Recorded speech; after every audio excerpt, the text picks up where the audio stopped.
Hello everyone, आप सभी का स्वागत है विजडम के इस ऑनलाइन प्लेटफॉर्म के ऊपर। मैं नितिन शर्मा स्वागत करता हूं। Very very good evening to all. आज का जो टॉपिक रहने वाला है वो रहने वाला है मेटाबॉलिक एल्केलोसिस। आज जो है इसके बारे में हम पढ़ेंगे कि सर क्या होता है मेटाबॉलिक एल्केलोसिस। तो आप सभी जानते हैं डेफिनेशन के अंदर हम क्या पढ़ेंगे कि सर यहां पर हाइड्रोजन आयन जो होता है वो क्या हो जाता है, कम हो जाता है, जिसकी वजह से एबनॉर्मल मेटाबॉलिक जो प्रोसेस हो जाती है जिसे मेटाबॉलिक एल्केलोसिस बोलते हैं।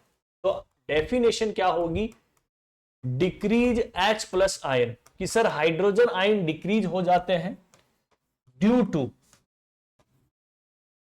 Abnormal metabolic process. ठीक है, एबनॉर्मल मेटाबॉलिक प्रोसेस की वजह से वहां पर हाइड्रोजन आयन जो है वो कम हो जाते हैं। और जब भी आपकी बॉडी के अंदर हाइड्रोजन आयन कम होते हैं तो एल्केलोसिस की कंडीशन हमें देखने को मिलती है। कि सर क्या ऐसे कॉजेज है जिसकी वजह से आपको मेटाबॉलिक एल्केलोसिस की कंडीशन देखने को मिल सकती है, बताइए। कमेंट बॉक्स के अंदर आप कमेंट भी कर सकते हैं कि क्या ऐसे कारण हो सकते हैं।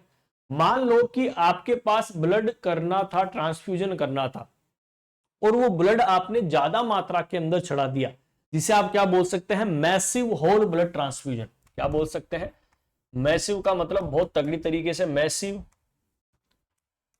Whole blood transfusion. समझ में आ गया कि मैसिव मतलब ज्यादा होल ब्लड ट्रांसफ्यूजन यदि आपने कर दिया, क्योंकि वहां पर क्या होता है दोस्तों, ब्लड के अंदर एक सिट्रेट होता है और वो सिट्रेट जो है वो बाइकार्बोनेट आयन के अंदर चेंज हो जाता है। इज दैट क्लियर कि सर सिट्रेट जो होता है वो बाइकार्बोनेट आयन के अंदर जो है वो चेंज हो जाता है।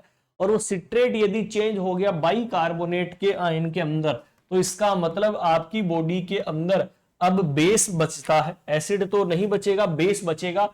तो बाइकार्बोनेट एक तरीके का बेस है, बोले तो मेटाबॉलिक एल्केलोसिस की कंडीशन को कोज कर देगा। इज दैट क्लियर, ये हो गया। यदि आप वॉमिटिंग करते हैं, अब वॉमिटिंग के अंदर सारा एसिड तो बाहर निकल गया और बचा क्या है, बेस ही बचा है, तो उसकी कंडीशन के अंदर भी। यदि आप गैस्ट्रोइंटेस्टाइनल की सक्शनिंग करते हैं दोस्तों, ठीक है, गैस्ट्रोइंटेस्टाइनल ट्रैक्ट की यदि आप सक्शनिंग करोगे तो उस कंडीशन के अंदर एसिड सारा बाहर निकल जाता है, बचता क्या है, बेस। तो उस कंडीशन के अंदर भी। या आप एंटासिड यूज में लेते हैं लंबे समय तक, एंटासिड आर यूज, एंटासिड का मतलब है कि जो एसिड के विपरीत काम करे, एंटासिड जो पीते हैं हम एसिडिटी के लिए, यदि आप वो लंबे समय तक यूज में लेते हैं तो उन पेशेंट्स के अंदर आपको मेटाबॉलिक एल्केलोसिस की कंडीशन जो है वो ज्यादा देखने को मिलती है। Is that clear. या आप लंबे समय तक डाईयूरेटिक थेरेपी लेते हैं,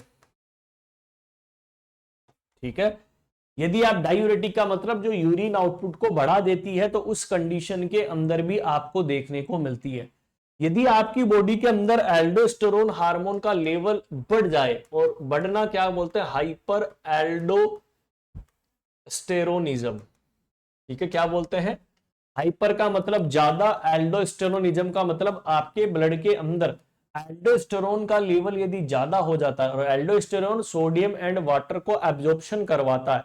अब यदि वो ज्यादा हो गया, इसका मतलब ज्यादा मात्रा के अंदर आपकी बॉडी के अंदर रिटेंशन हो जाएगा, तो इसका मतलब ये चीज होता है। या आपने ज्यादा मात्रा के अंदर सोडा बाई कार्बोनेट इंजेक्शन लगा दिया, एक्सेसिव इंजेक्शन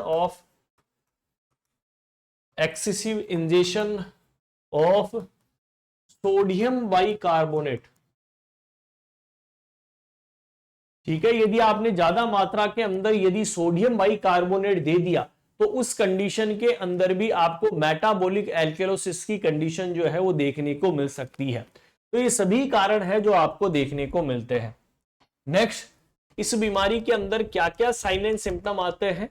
पेशेंट जो है वो सांस लेने के अंदर यहां पर क्या हो जाता है, ज्यादा यहां पर कम जो है वो एफर्ट अपने लेता है, जिसे क्या बोलते हैं, हाइपोवेंटिलेशन। क्या बोलते हैं, हाइपोवेंटिलेशन के अंदर रहता है, कि जो रेट और डेप्थ जो है वो यहां पर क्या होती है, कम हमें देखने को मिल सकती है।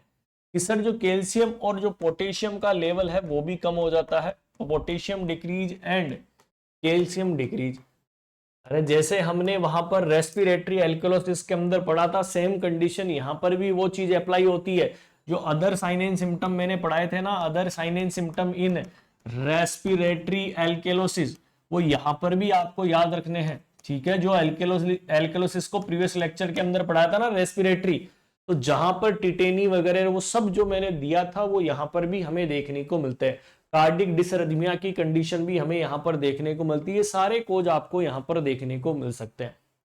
मैनेजमेंट के तौर पर आपको क्या चीज ध्यान में रखनी है?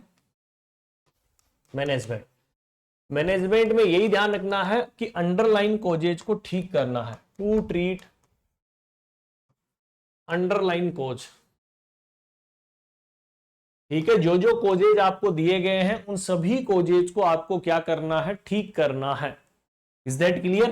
तो एक छोटा सा टॉपिक था रेस्पिरेटरी के साथ साथ मेटाबॉलिक एल्केलोसिस।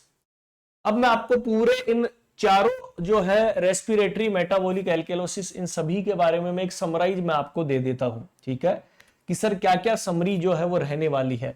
आपने क्या पढ़ा था? एक पढ़ा था रेस्पिरेटरी एसिडोसिस, पढ़ा था क्या? यस या नो? एक पढ़ा था रेस्पिरेटरी एल्केलोसिस, बिल्कुल सर, ये भी हमने पढ़ा था। एक आपने पढ़ा था मेटाबॉलिक, एक क्या पढ़ा था? मेटाबॉलिक एसिडोसिस, और एक आपने पढ़ा था मेटाबॉलिक एल्केलोसिस।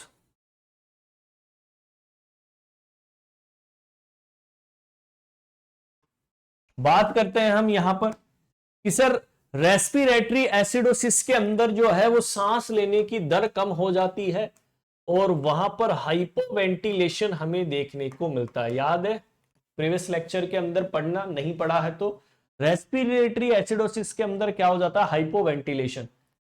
लेकिन एल्केलोसिस की कंडीशन के अंदर क्या हो जाता है? हाइपरवेंटिलेशन। क्या हो जाता है? हाइपरवेंटिलेशन हमें देखने को मिल सकता है। रेस्पिरेटरी एसिडोसिस के अंदर हाइपरवेंटिलेशन हो जाता है। देखो उल्टा हो चुका है दोस्तों, हाइपरवेंटिलेशन। याद है कुस्मोल रेस्पिरेशन मैंने आपको यहां पर पढ़ाया है अभी प्रीवियस लेक्चर के अंदर, आप देखिएगा कल की क्लास के अंदर। हाइपरवेंटिलेशन मेटाबॉलिक एसिडोसिस के अंदर आपको देखने को मिलता है, लेकिन मेटाबॉलिक एल्केलोसिस के अंदर क्या होता है? हाइपोवेंटिलेशन। तो दोनों एक दूसरे के विपरीत काम करते हैं दोस्तों। याद रखोगे कि रेस्पिरेटरी एसिडोसिस के अंदर, एल्केलोसिस के अंदर, मेटाबॉलिक एसिडोसिस के अंदर, एल्केलोसिस के अंदर हाइपोवेंटिलेशन कब होता है, हाइपरवेंटिलेशन कब होता है? प्रीवियस लेक्चर के अंदर सभी चीजें मैंने आपको पढ़ाई है, विद द रेशनल मैंने आपको पढ़ाया है। तो ये एक की पॉइंट आपके लिए है जो डायरेक्टली एग्जाम के पॉइंट ऑफ व्यू से इंपॉर्टेंट है। ठीक है, तो ये भी आप साथ के साथ लिख लेना ताकि आपको कंफ्यूजन ना हो। ठीक है, यहां पर हाइपो हो रहा है एसिडोसिस में, लेकिन मेटाबॉलिक के अंदर ज्यादा वेंटिलेशन आ जाता है, hyper ventilation. Is that clear? तो ये चीज आपको ध्यान में रखनी है दोस्तों। आई होप सबको समझ में आ गया होगा। और ये आपके मेटाबॉलिक एसिडोसिस, एल्केलोसिस, एसिड क्या होता है, बेस क्या होता है, ये सभी लोग हमने पढ़ लिया है। यदि आपको और भी इंपॉर्टेंट टॉपिक्स यदि पढ़ने हैं तो कमेंट बॉक्स के अंदर आपको कमेंट भी करना है कि सर ये टॉपिक करवा दीजिए ताकि मैं आपको करवाऊं। और मिलेंगे नेक्स्ट सेशन के अंदर। Bye bye and take care. तो ये आपके लिए इंपॉर्टेंट टॉपिक्स थे जो मैंने करवाए। Thank you so much to all. Comment जरूर करना।